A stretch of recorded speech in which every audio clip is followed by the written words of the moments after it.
Every band fetish in 16 minutes by the analyst. We went from weird to weird. Let's go. Necrophilia. Saying, officer, she can't say no if she's already dead is not a loophole in the justice system. In fact, it makes things worse, because that's necrophilia, a banned fetish that's illegal. Yeah, no shit. Doing it with the dead is illegal. Though there is a German party that at one point wanted to legalize it.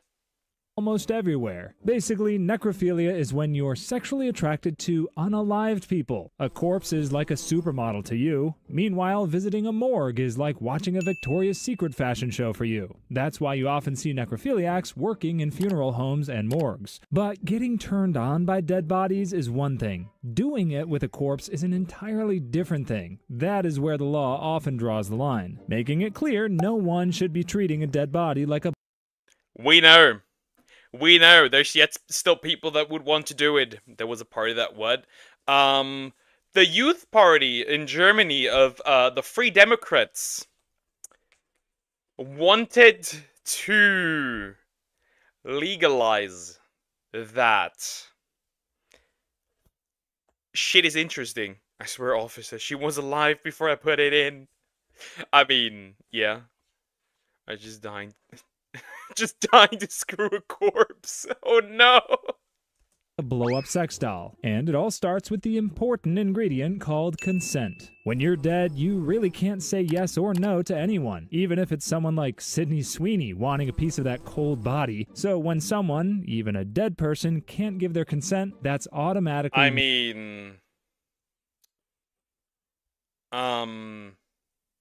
mean, if Sydney Sweeney was asking for it, you could probably get away with it. I'll be real. You could probably get away with it. It's always interesting because after rigor mortis, the body stiffens. Hopefully we are not thinking the same thing right now. Morally wrong. After all, no one wants to be an unwilling participant in someone's nightmare romance. But it's not just about morals. There are also health hazards involved in necrophilia. Dead bodies decompose, which is science's way of saying, please don't touch. They are full of bacteria, diseases, and things that belong in a biological horror movie.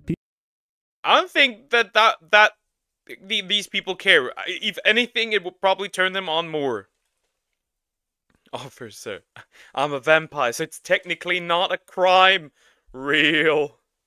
People in hazmat suits handle corpses for a reason. If someone thinks romance should involve biohazards, they might need a long chat with a doctor. You might think this is something new in the modern world, but necrophilia has been around for a long time. Ancient Egyptians worried about it so much that they delayed embalming attractive corpses to make them less appealing. Yes, some people were such a problem that morticians had to let bodies...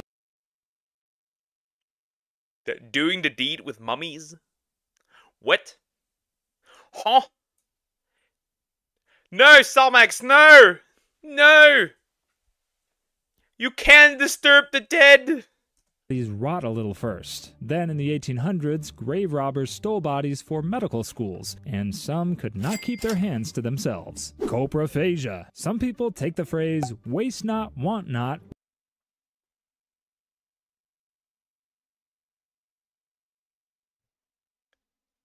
It's eating shit. In the most literal sense possible. Eat shit took to literally. If a male dies with an erection, the genitals will stay erect after death. I'm aware. Way too far by eating poop, but that's not only because they like its taste, it's more of a fetish that gives them pleasure. And the problem here is that humans are not built for that kind of stuff. There are some animals, like rabbits, that make eating poop normal because it helps with their digestion, but when humans do it for pleasure, that's when things go from nature is fascinating to this is 2 girls 1 cup all over again. And if you're familiar with that, you might have wanted to burn your eyes at one. I'm unfortunately familiar with that. I heard at least of what it's about. I haven't watched it, and I never will. Traumatizing. Eat shit, don't threaten me with a good time. No! No, do not! 1 point. There are good reasons why we're not allowed to eat poop. It's a fast track to getting sick. Your body gets rid of waste for a reason. Putting it back in is like taking out the trash, sniffing it, and deciding to serve it for dinner. Bacteria, viruses, and parasites love poop. If you eat it, they throw a party in your stomach, and you are the main course. Of course, doctors say there is no safe way to eat poop. No amount of scrubbing, soaking, or seasoning makes it less dangerous. Why would you want to season? Also, why it's illegal. We have heard of cases of people online doing it regardless. It does not matter. It realistically does not matter if it's illegal. People will do it anyways. Did you hear of that one woman who got pregnant from a dead guy and is suing his family for child support? Huh. He must have still been fresh. So when you eat poop for fun or pleasure, it's like you're looking to start a new plague again, and no one wants to be the poop-eating patient zero that everyone hates. That's why laws in many places have rules against this. Some countries ban any content that shows it. If someone eats poop on camera, the law steps in like a disgusted parent walking into a messy room. If it involves someone who didn't consent or wasn't able to, it stops being gross and starts being criminal. Meanwhile, psychologists consider this fetish an What? Like, how do you get into the situation where it would not be not consensual? Like, would you get kidnapped and somebody would force feed you? What? an extreme one, it's linked to paraphilias, which are unusual sexual interests. Some people develop it due to trauma or psychological conditions. It's rare, but that doesn't mean anyone should eat it like yogurt straight out of a cup. Crush fetish. Imagine going online one day to watch a video with a cute puppy as its thumbnail. But if you think there's a happy ending, think again. For some reason, a guy in the video crushes the puppy under a huge rock in an incredibly horrifying sight. And don't be too shocked to know that this is... Fun fact. There was a YouTube arc where that shit got straight up uploaded to YouTube. I'm not even kidding. I'm not even kidding. There was an arc in YouTube's history where that shit was uploaded straight up to YouTube, and it mostly involved kittens. Crazy shit. Someone made a mistake when looking for chocolate. Is that why hydraulic press videos are so popular? I guess. I just find it cool. Okay, I know there's a lot of serial leaders are into this. Yep. is very common worldwide because some people actually find pleasure in seeing animals getting crushed. This is called a crush fetish. It's a fetish where decency and sanity are thrown out the window because people who have this enjoy seeing animals getting their brains and guts squashed and splattered. And there are many underlying causes for this. Some people like this because they enjoy feeling powerful, while others like pain and pleasure in ways that should never involve a flattened hamster. Whatever the case, this fetish crosses a big red line. That's why there are laws against animal. I mean, that is if the hamster survives long enough to get to that point, because usually they just eat each other. I don't know, hamsters are just... they don't survive that long, for some odd reason. I know plenty of people have told me stories of hamsters having babies, and then the babies eating the parents, and hilarious shit. Or just getting deleted by a cat. Cruelty, making crush fetish illegal. The worst part is that some people actually make videos of crushed animals. These videos exist because people pay to watch them. Imagine explaining that credit card purchase history to anyone. Luckily, in 1999, the US banned the sale of these videos. Then again, there were loopholes in the law, which only says you can't sell them. It doesn't say anything about not making them. That's like saying you cannot sell stolen cars, but can steal as many cars as you can. So in 2010, the law got fixed, making the act of crushing animals illegal regardless of whether you're making a video. Unfortunately, there are still people into this, hiding in plain sight. They probably go to pet shops to buy small animals that think they'll find a permanent home, but find themselves in pet heaven sooner rather than later. If you do not have this turn on, please subscribe. Bestiality. There's a fine line between Oh no. Oh no. Oh no. Oh no. R slash bestiality. Here it is again.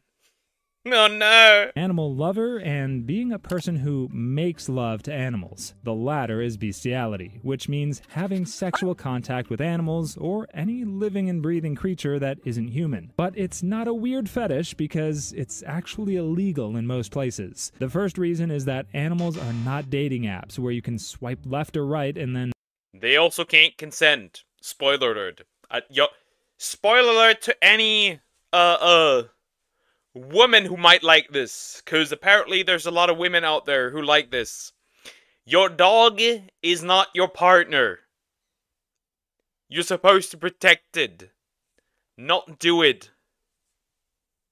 and hope they also swipe right on you. This is where consent comes in, because they cannot agree or consent to anything. Not even teaching a parrot how to say yes equals consent. That's why the law clarifies that you can't find romance in the animal kingdom. Then there's also the possibility of danger. Animals and humans are physically incompatible. Both bodies are not built for human nonsense. That means both you and the animal can get infections, diseases, or life-threatening conditions.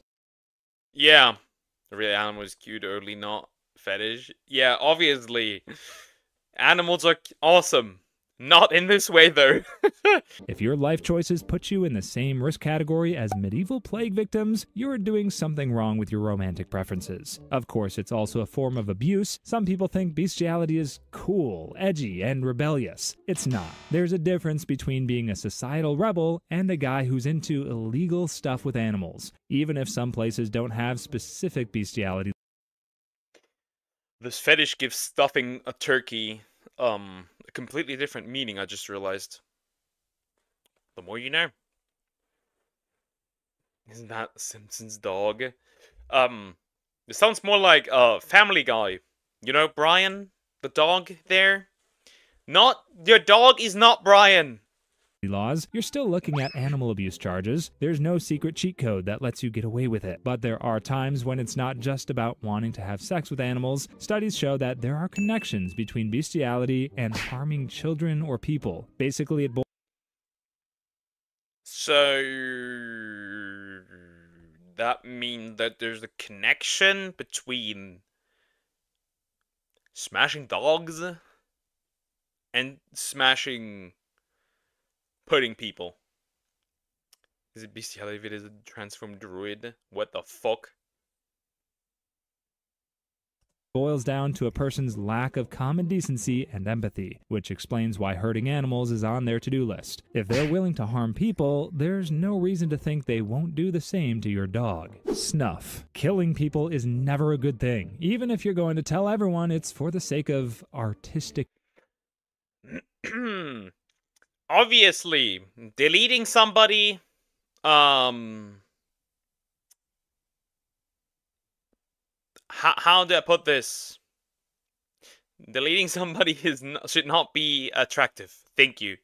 Freedom. That's why snuff is a banned fetish. And it's not even banned because it's a bad fetish. Instead, it's simply banned because killing people is illegal anywhere you go. Snuff films are basically the horror movie industry's evil twin. Instead of ghosts or masked killers, they focus on real or fake videos of people being tortured or killed for pleasure. Because apparently some people see suffering and think, now that's absolute cinema. People have been whispering about snuff films.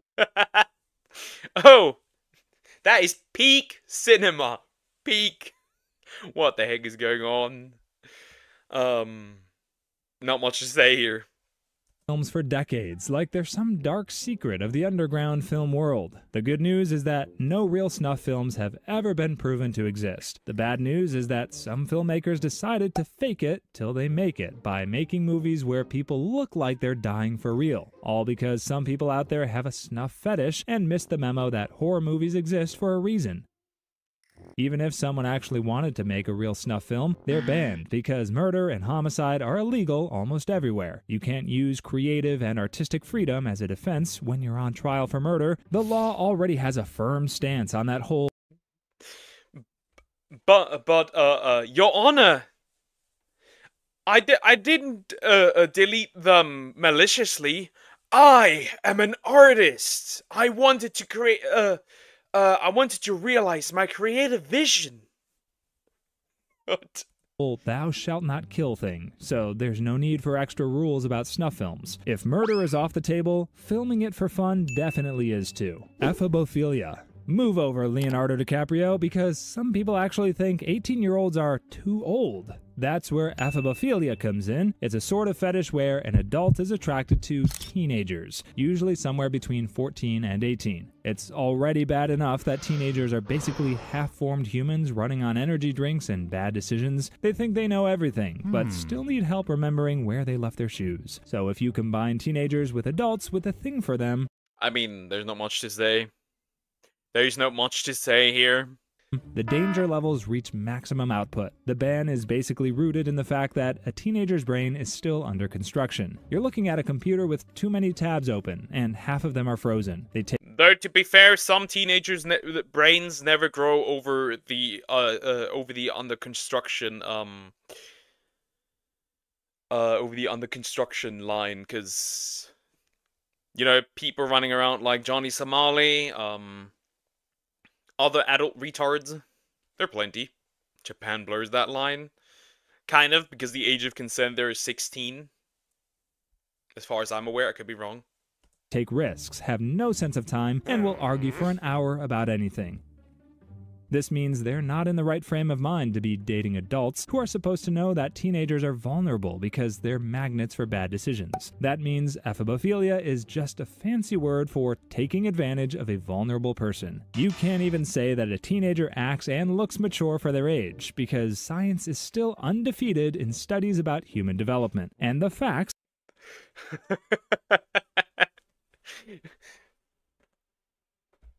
Sir, she's 9 years old, but she's really mature for her age. That type of thing. No, we don't go that route. This is not the Diddy route.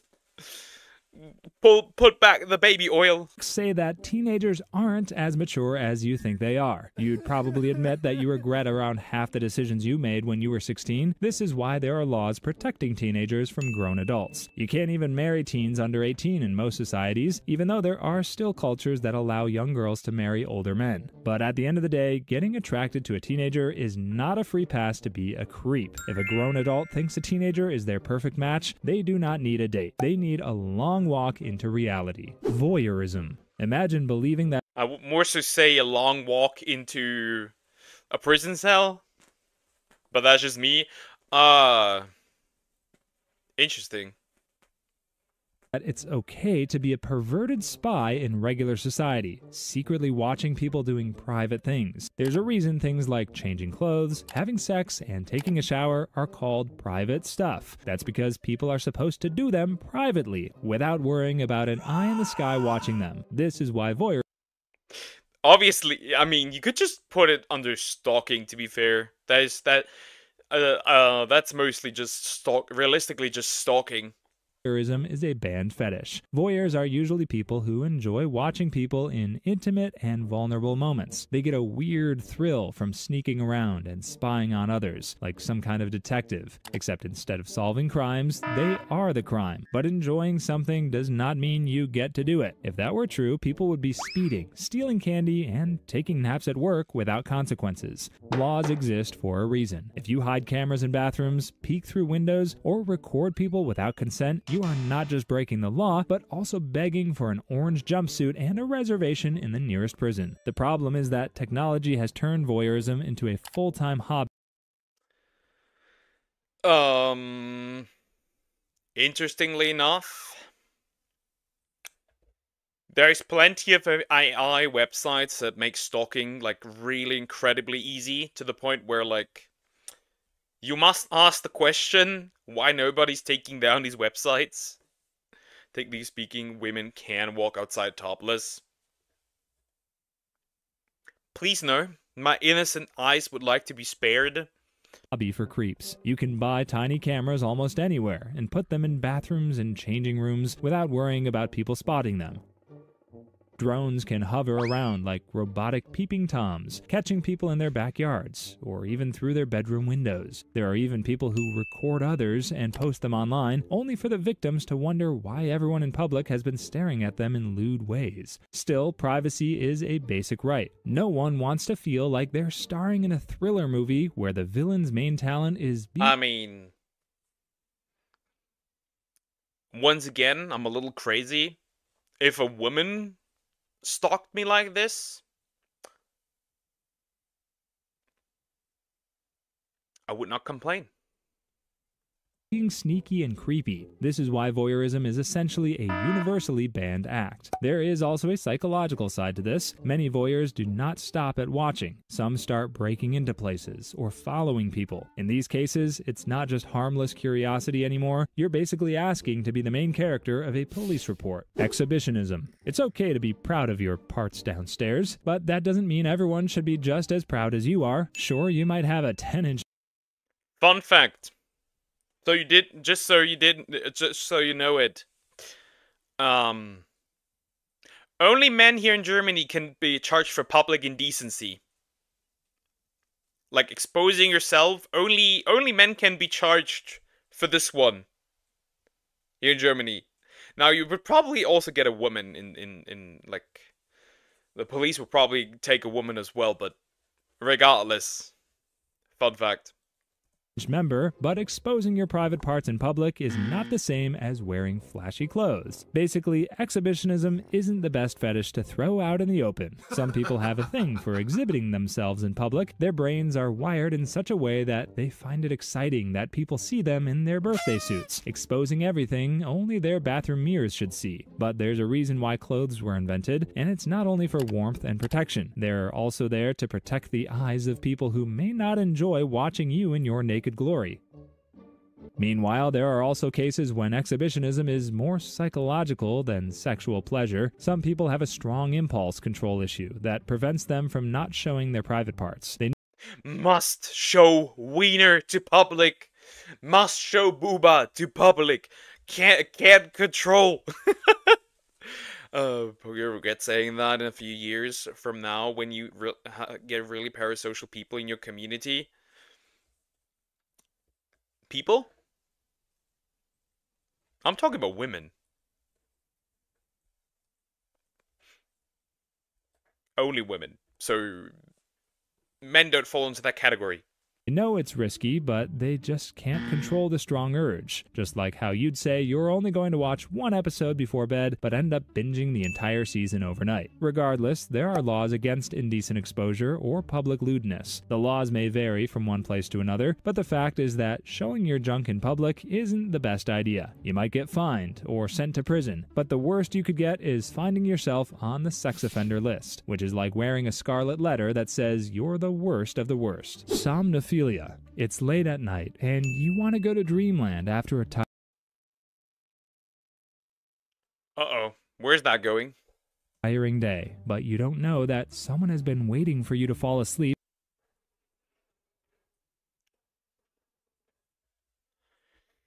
I've heard of stories of men and women doing this. I've heard of stories of men and women doing this. That's all I'm gonna say. I've read stories. Before turning you into a puppet on a string for some weird, pleasurable game. That's what somnophiliacs do. Somnophilia is a fetish where someone gets excited by the idea of a person being asleep or unconscious. The biggest problem is that an unconscious person cannot say yes. So, does that mean it's only watching them, or is it doing other stuff as well? Like, you know, or no, but offenders don't really care about consent. Instead, they just think they could get away with it because you're asleep. And while you're fantasizing in your sleep, your offender might be living a different kind of fantasy in real life. But laws do not care about someone's fantasy. If you do anything to a sleeping person without their clear, awake agreement, you are committing a crime. Even if they wake up later and I'm suing my sleep paralysis demon. I'm suing you. You hear that? I'm suing you. And there's nothing you can do. I didn't consent. Never forget hotel rooms have a cup chair. Yeah, You should ask Sneaker about that. He should be pretty familiar with this. Say they do not mind, that does not change the fact that they were unconscious when it happened, because the law is not a time machine. Psychologists believe this fetish is often linked to control. Some people like the idea of someone being completely still and unresisting. Others might be afraid of rejection, because a sleeping person cannot say no. The problem is that they also cannot say yes, agree, high five, sign a consent form, or even blink in approval. Meanwhile, some people with this fetish try to keep it legal by role-playing with a partner who pretends to be asleep. That is the only way to ensure no laws are broken, and no one ends up in jail trying to explain why their love life sounds like a crime documentary. The key is that both people must agree beforehand, or it stops being roleplay and starts. Yo, can you act like you're asleep so I can get mine up? What the fuck are we doing? Being illegal. Things get much worse when people try to act out this fetish in real life. Some have even used drugs to knock someone out, thinking that is a good idea, but it is one of the worst crimes possible. On top of being illegal, it is also a medical disaster waiting to happen. Drugs that put people to sleep do not come with a snooze button. Sometimes they just hit the never wake up setting. Incest fantasies. You've probably heard the Sweet Home Alabama. Hi Zoom. How you doing? Hope you're doing good. Wincest.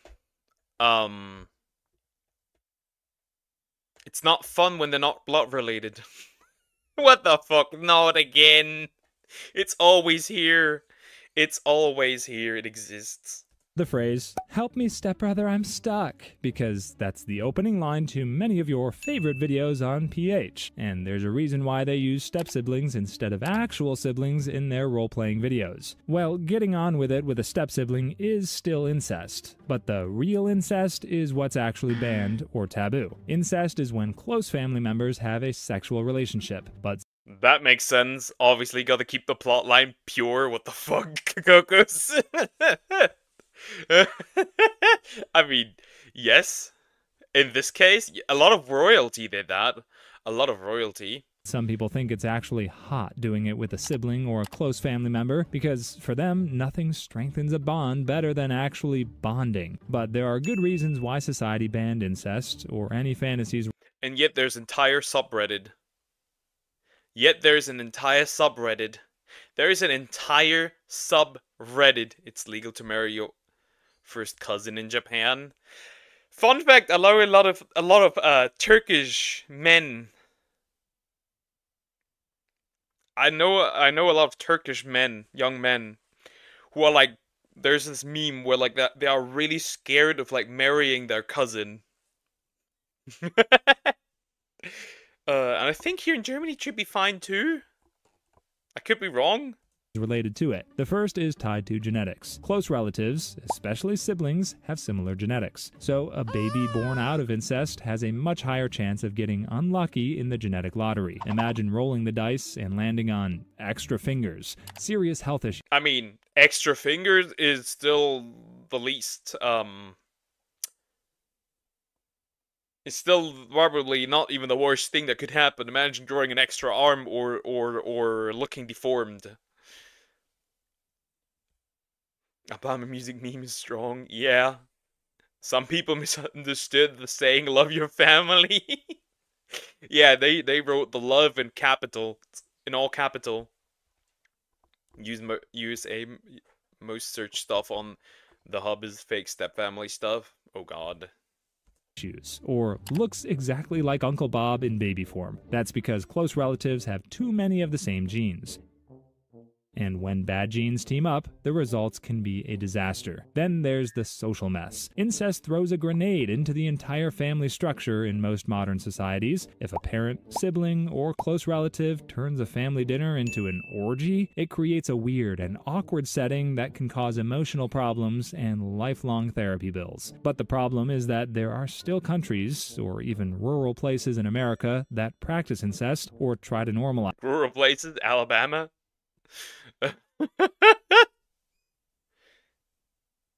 it. For them, it's more about two consenting adults than considering whether it's legally or morally right, and because these places tend to normalize incest or fantasies about it, they bypass the Westermark effect, which is nature's way of telling us at an early age that family members have no trespassing signs. But if incest were to be made normal, it would lead to genetic problems and family trees that look like family vines instead.